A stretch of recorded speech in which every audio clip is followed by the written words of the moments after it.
All right again. We've got a massive crowd of people here. Welcome everybody. Why don't you take over and introduce? Well, no, I'll introduce you. Today we are pleased to have Heidrun Ziche. Did I pronounce it correctly? Special guest. Not only has she traveled the world and lived and worked on 3 continents, she's worked with people in almost every single country in the world. How cool is that? She has years of experience in leadership of large worldwide organization, project management, and team management. She's an expert in communication and negotiation, something we all can use. Relationship matters, something I could use. Project management, process automation, planning, time management, decision making, as well as team leading and motivation. Besides being an excellent communication specialist and business coach, she's also a competitive athlete, training and participating in marathon and triathlon events, and has made a conscious commitment to health and nutrition. Her clients call her an inspirational role model. She's walking her talk. She's teaching what she herself has proven to be true by practicing her own work in the corporate world and with her clients. Her coaching style is vastly unique, and it integrates cutting-edge sports science, neuroscience, and fundamental principles of both training and winning with what is needed in the business world today for leadership, executives, teams, culture, and processes. Through her work, Heidrun helps executives perform at the highest level and business owners to be more successful than they ever thought possible. Please meet Heidrun Ziche. Heidrun, if you could have us introduce ourselves. And, Any questions? Let's just introduce. You've already done the introduction. Why don't you introduce yourself? Good afternoon. My name is Silvia Covarrubias. I am an accountant. I own a small tax firm here in San Diego. And I'm also an entrepreneur. I own a business in Mexico, 2 businesses. One is for real estate and another is a business legal connection. It's a legal connection between the U.S. and Mexico, where we work closely with a firm of lawyers, and we help everybody who have any problem, any legal issues in Mexico. We can have the contact here in the U.S. and make sure that their issue is going to be solved in Mexico. And I'm Rob Gordon. Am I here? Yes. And my ugly face on this camera. I don't know how to describe my profession very well. I had a long career as a project and program manager. Worked as a freelance technical writer for a while, and I'm just recently transitioning to database technology. I got some grants I'm working with. It's kind of hit my income stream a little bit, taking some time off for training, but I think it's going to pay off in the long run. I'm working on public sector data, CRM, customer relationship management, and I want to do some things for the greater community using database technology. I'm pretty excited about that. So I'm not going to yak anymore. I'm going to turn it over to Heidrun. Like I said, we got a smaller group together, so we're going to have a good conversation. So if you're listening from somewhere else, you should have been here. Heidrun, take it away. And don't worry too much about the camera. All right. So first of all, I open it up with any questions up front. Questions up front. Well, what's your top leadership secret from your corporate clients? What's the right, one we'll little? get to that. Is that We'll too? get to that. Well, We'll okay. go deeper. Did you mean questions about you or what? No, About? just like some people are like, oh, how did you do that or whatever, and they have really questions after the introduction, so I just open it up. If you don't, that's fine. Yeah, let's hear what you want to say in the order you want to say it. And it doesn't have to be long. If it's 15, 20 minutes, that's fine. All right. I quickly say a little bit about my business. I'm an executive coach. I coach leaders to become top leaders, and those can either be people who are in high-level executive positions already, or business owners who are also in high-level executive positions because they are the chiefs of everything in their business, basically. So they are the core, the center of their business, and they're really the top executive of their business, and I want to help them to become top of their world, which is top of their industry or their local areas, wherever they want to be up front. All right. Just talk. Don't worry about being organized. You can talk randomly. I've got ADHD. We love random. So I brought 3 main topics for today. And since we're talking about top leadership, I want to talk about TOP. What makes you a top leader? And when you have your own business, the first thing you need is being trustworthy.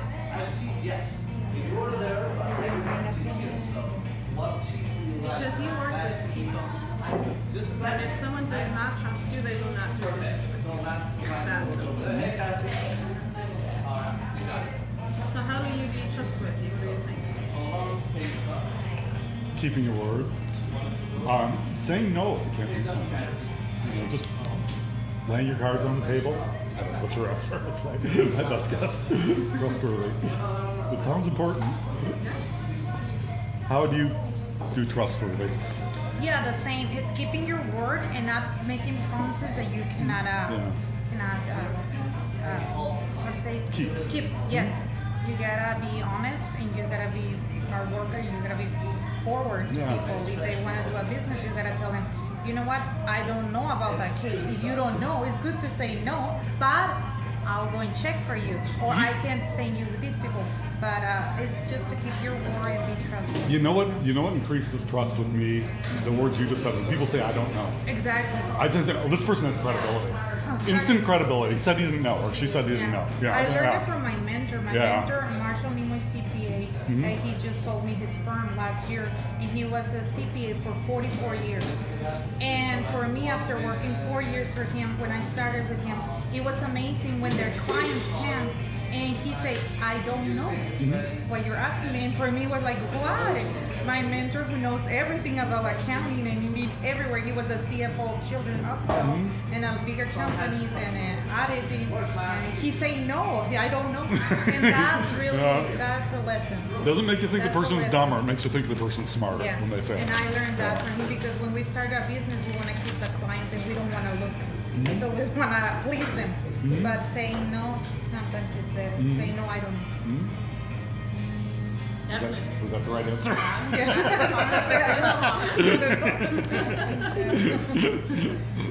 But there's more to it. Okay.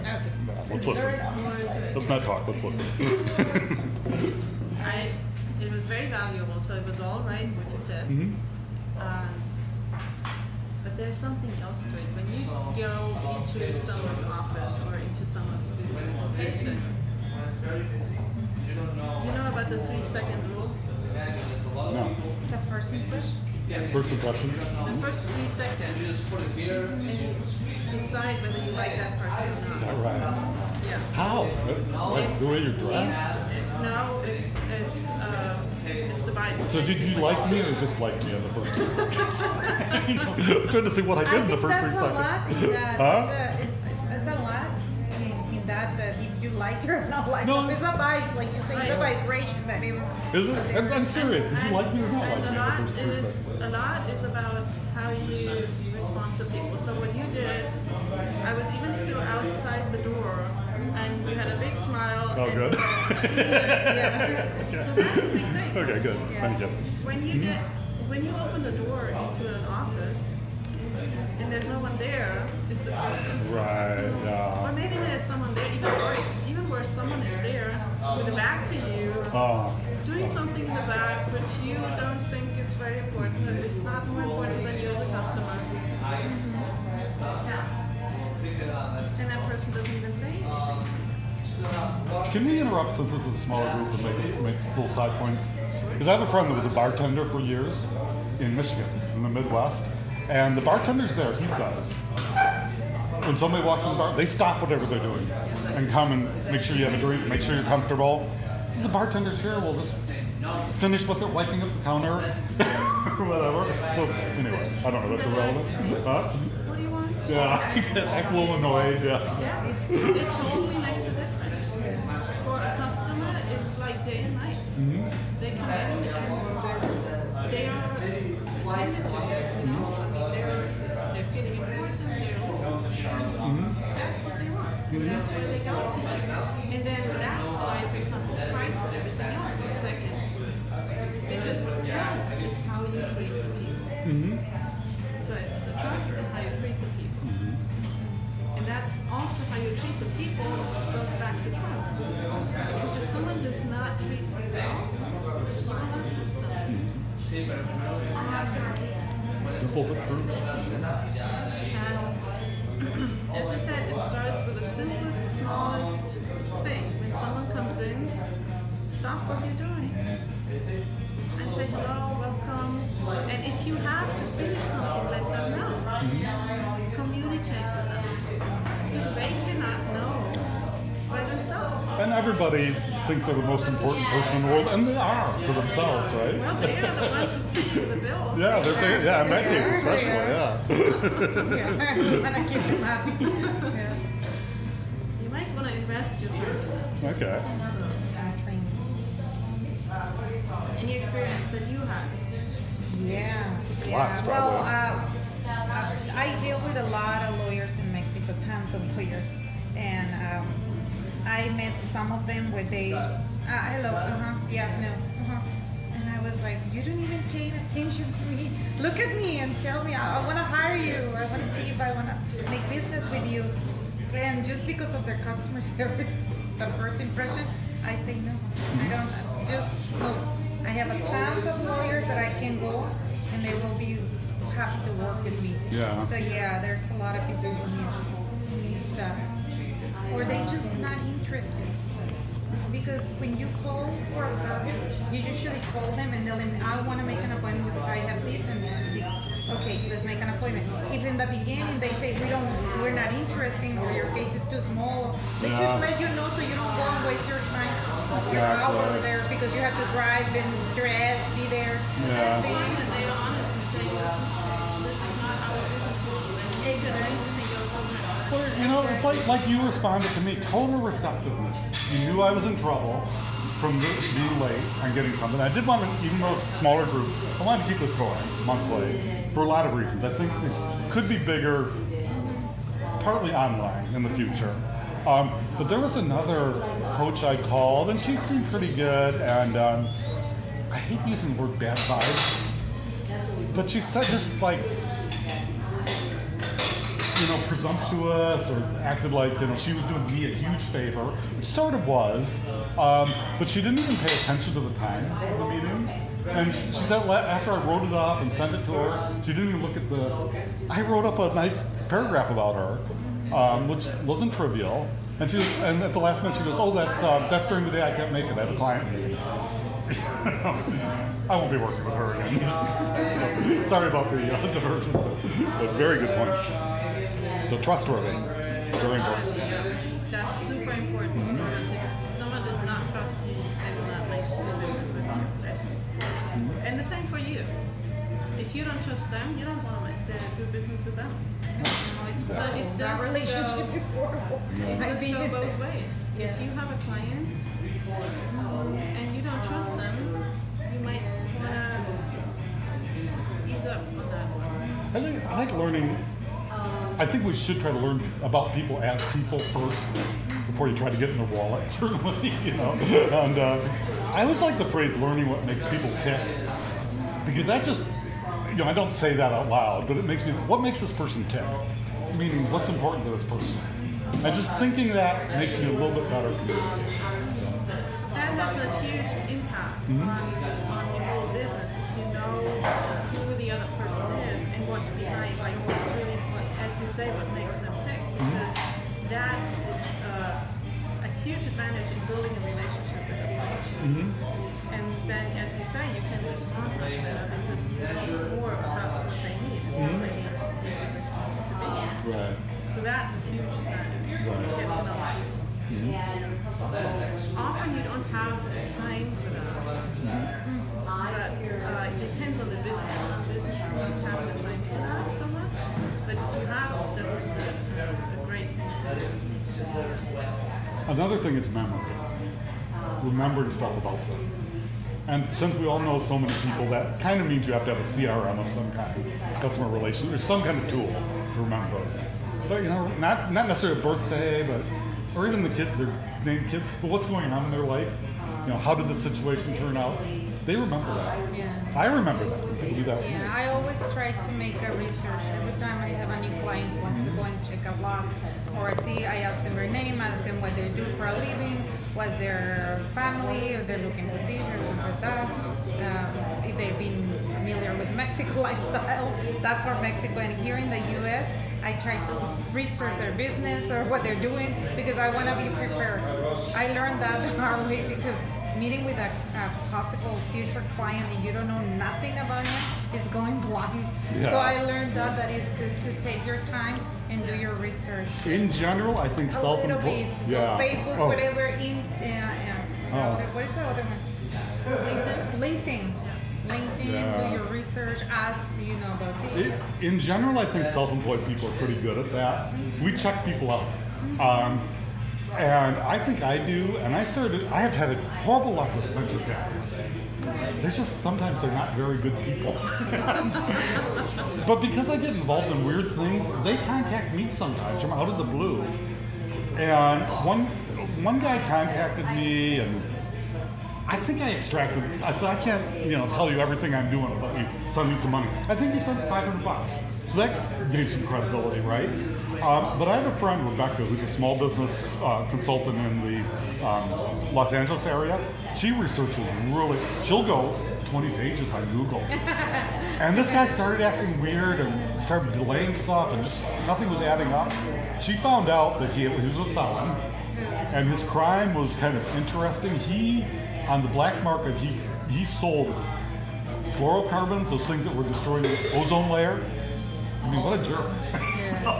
And he spent some time in jail for, And he was talking about buying my business, so I would have had a felon for a partner. Which you ended up. Sorry. Research. I want to get back to that. Please do. later again. Please do. So another part, besides being trustworthy and treating people, which is the highest thing that you can do to bring to the outside world, basically, to your clients, to your customers. Another thing that you need to be internally is organized. That's the other. What does being organized mean to you? Wrong person to ask that question.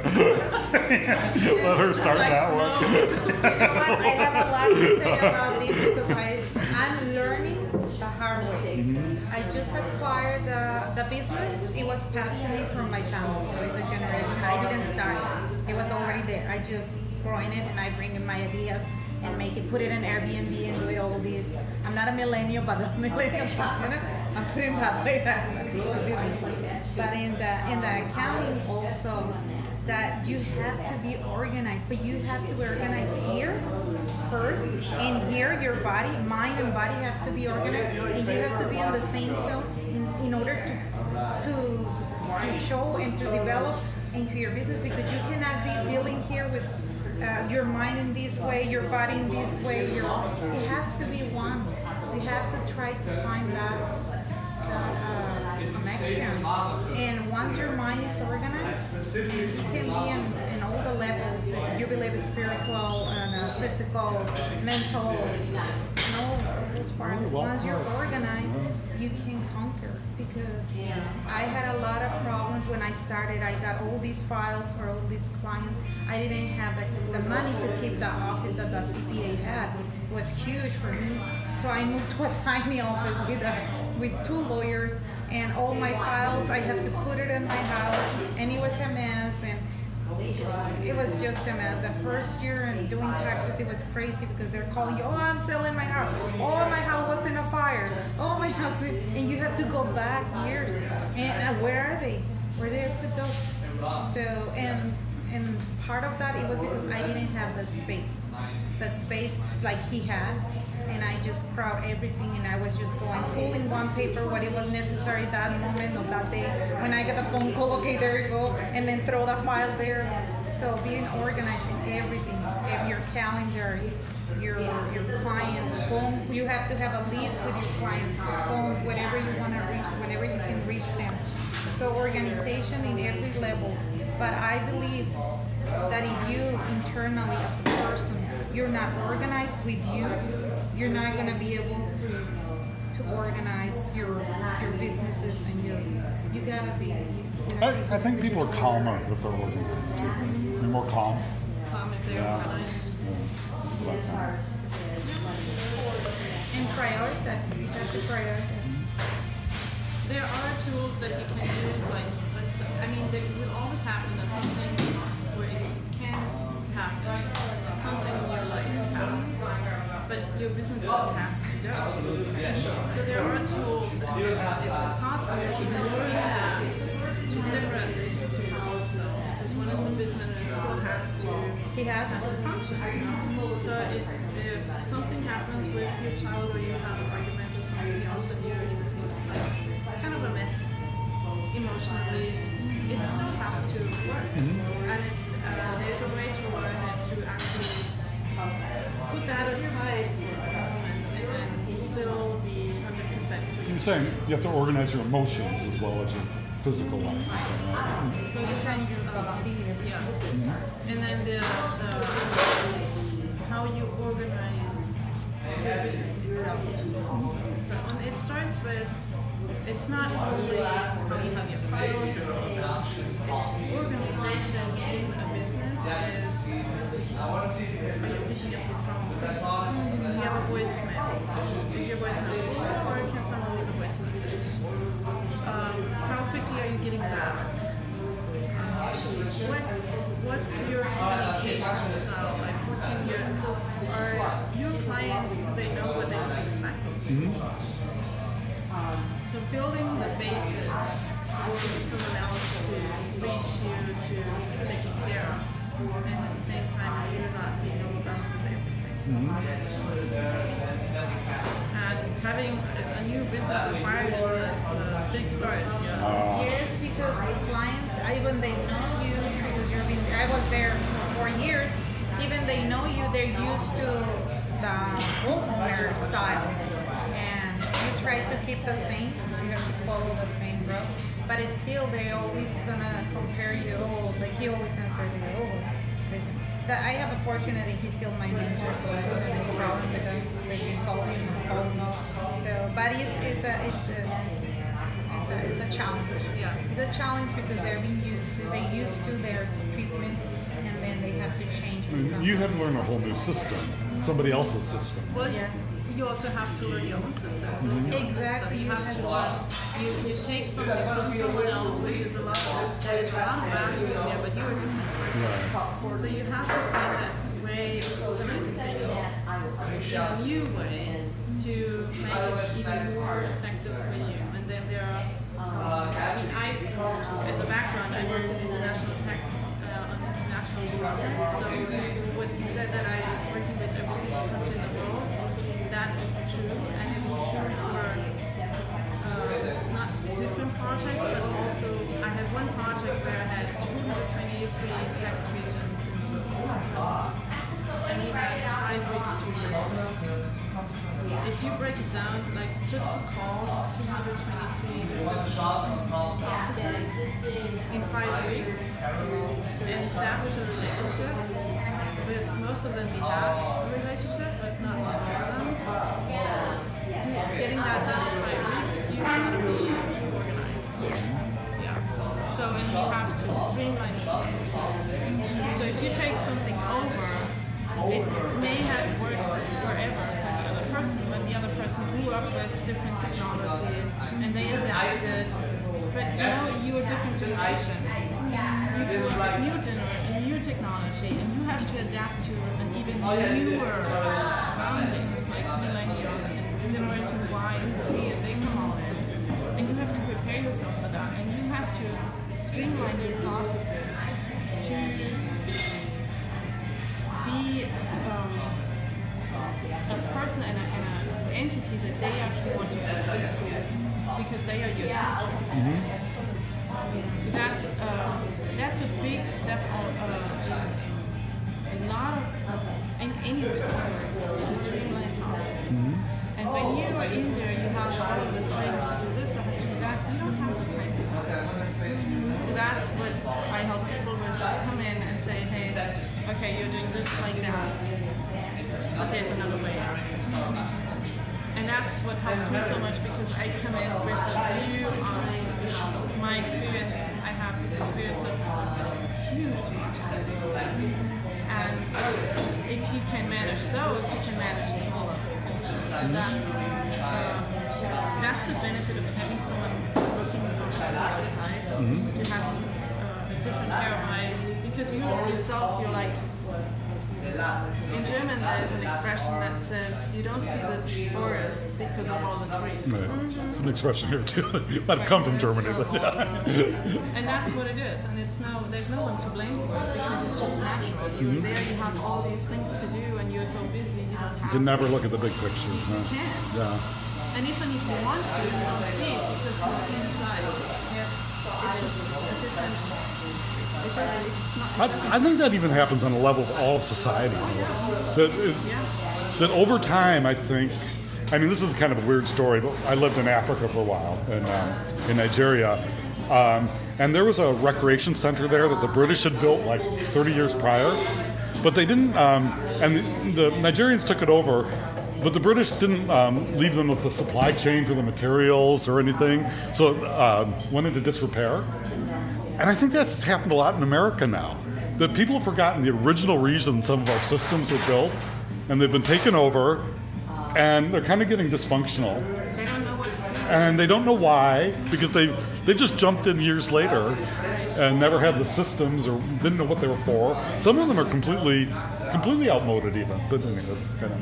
And plus, it's also it's British with Africa, and they're cultural. I can see that between the U.S. and Mexico. It's cultural. It's cultural. So Sure. I love working in the U.S. I went to school, college here, and I grew up in Mexico. So I know both. You're bicultural. I know both. Yeah, but going back and trying to do business with my American style, I got a lot of setbacks. Like what? You make a meeting with the engineers or lawyers and they never show up. Or you make a meeting at 9 and they show up at 11.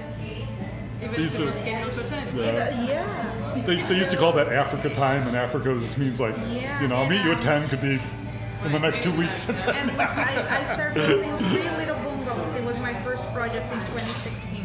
My goal was to have them that it's a little bungalows, 1 bedroom, 1 bathroom, but they were a project. I thought that I was gonna get them done in 6 months. I started in 2016. I just finished them last year because the workers, mañana, and I didn't understand the culture, and I wasn't there. So now I know. I finished them. Now I have the relationship. A friend of mine told me that mañana doesn't mean tomorrow. Yeah, tomorrow. It means not now. No, mañana is tomorrow. It does mean tomorrow? Okay. It's tomorrow, so they say, okay, we need to do this. Okay, tomorrow. And then tomorrow. And tomorrow. Yeah, tomorrow never comes. And I have to learn that. Even though I grew up in Mexico. That's funny. All the way through high school, I have to go back and relearn that and say, okay, it's a cultural thing. Yeah.